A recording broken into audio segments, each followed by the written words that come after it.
welcome to Our News, a televised publication from the Government Information Service of the Collectivité de Saint-Martin. Chers téléspectateurs, bonsoir et bienvenue dans cette édition d'Envoi News. This evening headlines, the Microfoley Project coming to the schools of Saint-Martin.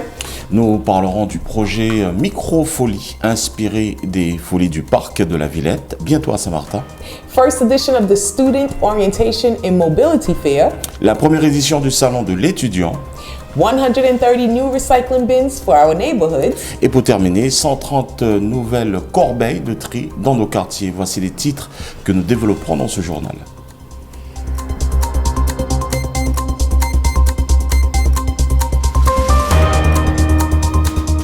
Welcome back. Access to culture for all is a fundamental right. The Microfoley Project is a cultural policy initiative supported by the French Ministry of Culture and coordinated by the museum at La Fillette, which vitalizes local communities while adapting to their needs. It is centered around a digital museum created through an unprecedented collaboration with numerous national and international cultural institutions. This local cultural network is taking on a European focus under the French presidency in 2022 with the support of the Ministry for Europe and Foreign Affairs. The Collectivité of Saint-Martin, deprived of places dedicated to the popularity of works of a cultural nature since the passing of Hurricane Irma, having been approached by La Fillette as part of the provision of free micro madness kits designed to be set up in small spaces, has responded favorably to this offer and has chosen to set them up within the various public schools. Arlene Hansen School in Sandy Ground, the Montezecot Junior High School, the Robert William Lycée School, and the Roche Gravé Middle School in French Quarter. The collectivity will benefit from these digital museums for a period of 3 years. The content can be accessible to students during school hours and during the extracurriculum time. To put this in place, the collectivity will have to sign a provision agreement with the Rectorate of Guadeloupe and with the CITAS.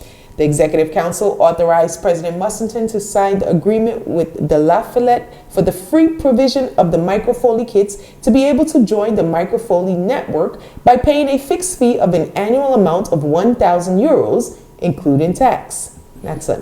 Et oui, l'accès à la culture pour tous est un droit fondamental, vecteur d'inclusion et de cohésion sociale. Le projet Microfoley inspiré des folies du parc de la Villette et conçu par l'architecte Bernard Stoumi est un dispositif qui s'inscrit dans le plan La culture près de chez vous du ministère de la Culture et coordonné par l'établissement public du parc de la Grande Halle de la Villette. Conjointement avec le château de Versailles, le centre Pompidou, le Louvre, le musée national Picasso, le musée du quai Branly Jacques Chirac, la Philharmonie de Paris, le RMN Grand Palais, Univers Sciences, le Festival d'Avignon, l'Institut du Monde Arabe, l'Opéra National de Paris et le Musée d'Orsay. La collectivité de Saint-Martin privée de lieux dédiés à la vulgarisation des œuvres à caractère culturel depuis le passage de l'ouragan Irma ayant été approchée par la Villette dans le cadre de la mise à disposition à titre gratuit de kits Microfoley conçus pour être implantés dans des espaces de 30 ou 60 mètres carrés selon la configuration retenue, a répondu favorablement à cette offre et fait le choix de les implanter pour l'heure au sein des établissements scolaires publics que sont à Saint-Négran, l'école à l'Innocent, à Marigot, le collège Mont-des-Accords, à la Savane, à la cité scolaire Robert Vénome, à Quartier d'Orléans, le collège Roche-Gravée de Moho.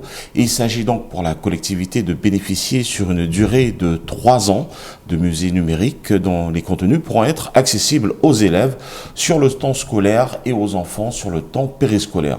Pour ce faire, la collectivité sera amenée à signer tant avec le rectorat Guadeloupe qu'avec la Caisse territoriale des œuvres scolaires, la CETOS, une convention de mise à disposition. The Youth and Sports Department of the Collectivité organized the first edition of the Student Orientation and Mobility Fair, SUM, on December 8th and 9th at the Daniela Jeffrey High School in Marigot, Concordia. This event was organized in partnership with Mission Locale, the Collectivité Youth Info Point, and the Center of Excellence through Sports. This annual event is mainly aimed at high school students for whom preparing for their professional career is a crucial step at this stage of their education. Fourth and third year secondary school students are also, or they were also invited to participate in some so that they can already see the courses. Through this initiative, the collectivity wishes to provide young people in the territory with concrete support regarding the orientation possibilities available to them in terms of post-baccalaureate studies, training, and professionalism at the national and international level. The objective of this fair is to provide middle and high school students with adequate information in favor of a better targeted orientation and secondary training, which would allow them to consider their studies in a perspective of returning to their country. That's it. Et oui, Kisha, la collectivité de Saint-Martin, son service jeunesse et sport ont organisé la première édition du Salon de l'orientation et de la mobilité de l'étudiant dans l'enceinte du lycée Daniela Geffrey à Marigot. Cet événement a été organisé en partenariat avec la mission locale, le Point Info Jeunesse de la collectivité et le pôle d'excellence par le sport. Cette manifestation annuelle s'est adressée essentiellement aux lycéens pour qui la préparation du parcours professionnel est une étape cruciale à ce stade de leur scolarité. Les collégiens de 4e et 3e ont participé au sein de ce salon afin qu'ils puissent déjà entrevoir des filières d'études. À travers cette initiative, la collectivité de Saint-Martin a souhaité apporter aux jeunes du territoire un accompagnement concret quant aux possibilités d'orientation qui s'offrent à eux-mêmes en matière d'études post-baccalauréat, de formation et de professionnalisation au niveau national comme international. L'objectif de ce salon porté par le président Louis Sinton et la 3e vice-présidente Dominique Luizy est de mettre à disposition des collégiens et lycéens l'information adéquate en faveur d'une orientation mieux ciblée et d'une formation secondaire leur permettant d'envisager leurs études dans une perspective.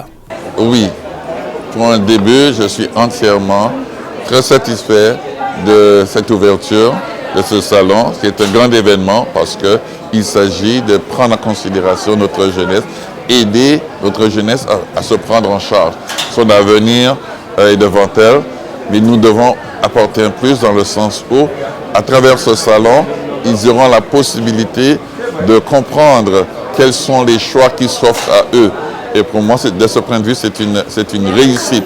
Donc je tiens à remercier toutes les initiatives qui se sont mobilisées pour l'organisation de ce salon aujourd'hui. Mon souhait, c'est que le maximum d'étudiants, d'élèves du lycée participent, posent les bonnes questions pour comprendre comment ils pourront s'orienter et vers quelle filière ils pourront s'orienter l'année prochaine. Moi, avec mon équipe, nous sommes là parce que nous sommes convaincus qu'il est de notre devoir, de notre responsabilité morale de préparer le devenir de notre jeunesse. C'est pour ça que nous sommes impliqués aujourd'hui et je tiens encore à féliciter et à remercier du fond du cœur toutes les bonnes volontés qui se sont mobilisées pour garantir la réussite de cette belle journée. The Environment Department of the collectivity began installing new recycling bins on Monday, December 5th. The first set of green, yellow, and orange bins were installed in Gallis Bay. The other bins will be distributed throughout the various neighborhoods over the next 2 weeks. The green bins are for glass, the yellow bins are for plastic and packaging, and the orange bins are for other waste. The collectivity plans to install bins at 130 locations this year, and by the end of 3 years, they would have bins at 250 locations. Through this action, the collectivity is part of a responsible and sustainable management of waste and invites the population to play their role by practicing recycling on a daily basis. We remind you that the collectivity gray and orange garbage bins are reserved for household waste and is collected every night at 11 p.m. That's it. Et oui, la collectivité et son service environnement ont débuté lundi 5 décembre l'installation des nouvelles corbeilles de tri dans les quartiers. Comme vous avez pu le constater, les premières corbeilles vertes, jaunes et oranges ont été installées à Gallis Bay et au centre-ville. Ce matériel sera progressivement déployé sur l'ensemble du territoire durant les 2 prochaines semaines. Alors, corbeille verte pour le verre, corbeille jaune pour les plastiques et emballages et la corbeille orange pour les autres déchets. Cette année, la collectivité prévoit d'installer 130 sites. Au terme de ce marché public de 3 ans, la collectivité aura installé plus de 250 sites de collecte de ce type. Pour cette action, la collectivité s'inscrit dans une gestion responsable et durable des déchets et invite la population à y prendre part pleinement en adoptant les bons gestes de tri au quotidien. Nous rappelons que les contenus poubelles collectifs gris et orange sont réservés aux déchets ménagers préalablement fermés dans des sacs poubelles. Nous rappelons également que la collecte de ces déchets ménagers se font tous les soirs à 23h. Kisha. The collectivity is organizing the 17th edition of the Tart, Pudding, and Punch competition on Friday, December 23rd at the Christmas Village on the Marigot waterfront starting at 5 p.m. The tarts, pudding, and traditional punches will be prepared at home by the candidates, then presented to the panel of judges that will select the best of each category according to presentation, quality, and taste. The winner of each category will be awarded with a round-trip ticket to a destination in the Caribbean. Sounds good. Sounds very good. Le concours se tiendra le vendredi 23 décembre 2022 à partir de 17h au village de Noël, situé sur le front de mer de Marigot, parking de la gare maritime. Les tartes, les puddings et les punches traditionnelles seront préparés en amont par les candidats et présentés par la dégustation aux membres du jury qui noteront bien sûr les produits selon des critères de présentation, de qualité et de goût. Très intéressant. Pour cette édition 2022, le gagnant de chaque catégorie sera récompensé par un billet d'avion aller-retour dans la Caraïbe. Kisha. The collectivity reminds that the Animal Pound is currently searching for stray dogs until December 13th. If your dog was picked up, please contact the pound at 0690-886929 or 0590-875004. Oui, la collectivité rappelle que la fourrière annuelle est actuellement activée jusqu'au 13 décembre prochain. Les propriétaires sont invités à venir récupérer leurs chiens au plus vite en contactant la permanence qui est joignable au 06 90 88 69 29 ou le 05 90 87 50 04. The Christmas serenades have started and will continue this weekend. On Saturday, December 10th, serenading will take place in Friars Bay and Columbia from 6 p.m. to 11 p.m. On Sunday, December 11th, it will be in Nettle Bay, Sandy Ground, St. James with King Timo from 5 p.m. to 10 p.m. And don't forget the Christmas Village, the sweetness of St. Martin Christmas, will be held from Wednesday, December 21st to Saturday, December 24th. In the parking lot of the ferry terminal in Marigot. You may visit our Facebook page or website for the full schedule of the Christmas Village program. That's it. Les sérénades de Noël ont débuté et se poursuivent avec le groupe Today's Band, donc demain samedi 10 décembre de 18h à 23h à Fraser Bay, à Colombier dimanche 11 décembre de 17h à 22h, Bennetley Sandy Ground jusqu'à St. James avec le groupe Kim Timo, notre célèbre chanteur Kim Timo. Le vendredi 16 décembre, 18h à 23h à Marigot, avec le groupe Bottleneck.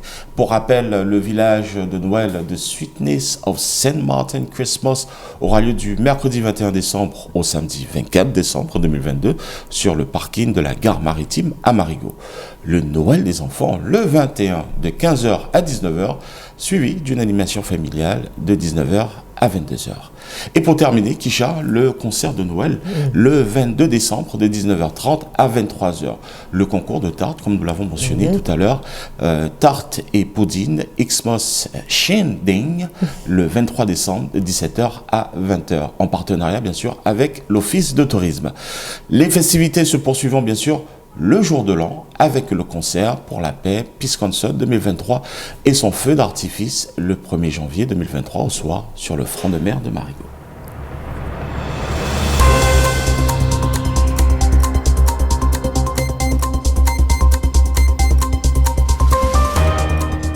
This brings us to the end of this edition of Our News. On behalf of the Communication Department of the Collectivité de Saint-Martin, my name is Keisha Brooks. Nelson Paul. Saying thank you for joining us. Hope to see you next time. Have a good evening. Excellent week-end à vous et à bientôt.